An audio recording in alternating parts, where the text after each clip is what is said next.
might be wondering, like, okay, so great, all this positive stuff, but how do I change it? What do I need to do?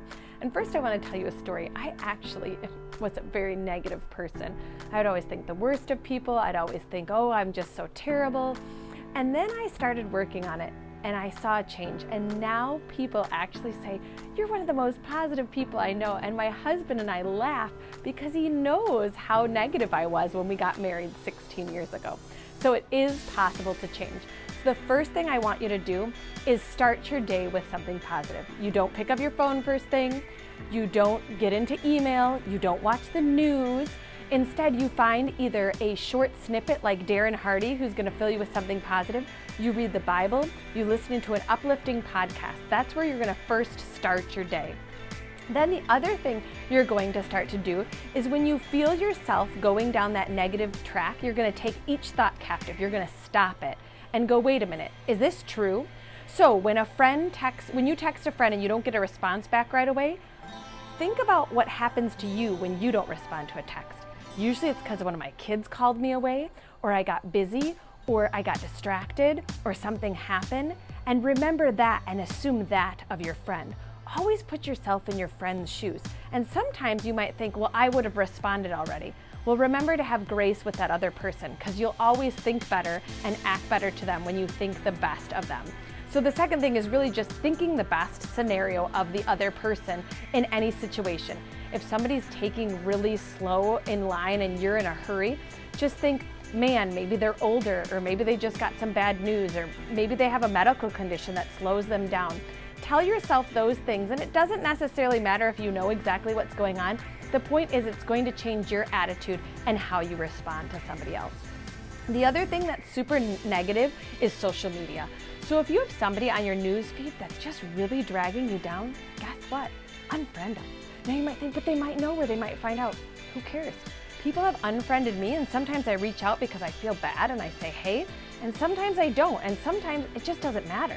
But most people get off of Facebook, and that's why they become unfriended. You appear unfriended, and sometimes they just maybe are cleaning out their friend list, and we do all the same things. So just learn not to be offended by those things. But if you're worried about that, then you can click unfollow. There's even an option to snooze someone for 30 days so you can just take a break because maybe something is really bugging them in that season of life, and then you can come back and look at them. So the point is to surround yourself by the people that you want to be like. You will be the sum of the 5 people you spend the most time with. So if you feel like you hang out with people that only whine, moan, and complain about their circumstances, maybe it's time to start looking for a new group of friends.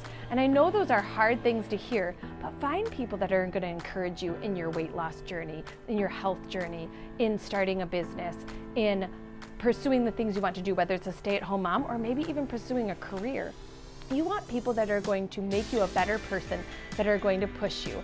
And so watch out for those relationships that can become toxic by people that only want to take your time, that get mad when you don't agree with them or when you have a differing opinion, or get mad when you don't answer the phone right away. It's okay to not have those people in your life. So remember to start your day with something positive, whatever that is, reading the Bible, listening to a podcast, listening to something, reading something, writing out scripture, whatever it is.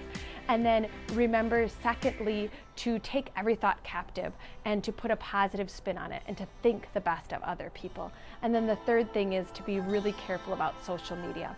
And those cover a lot of bases right there. And this will all help you to have a more positive outlook. I think the last thing I would add is to give yourself grace.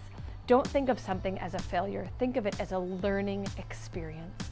When we make a mistake, which we're all going to do, and our kids are going to make mistakes, have grace with them, have grace with yourself, and know that you're going to do better next time. And guess what? Everybody makes a mistake, and we tend to learn more from our mistakes than we do when we get it right. So keep telling yourself that it's a journey, it's not a destination. You're going to continue to get better, and you're always going to be learning and growing. You're never going to quite arrive. And when you can tell yourself that, you tend to be on the journey for the long haul. I hope you guys found this helpful, and I really hope you'll give me your feedback on each of these sessions, because it really helps me to create new content and know what you guys are liking and not liking and what is helpful and what is not. You guys have an awesome day.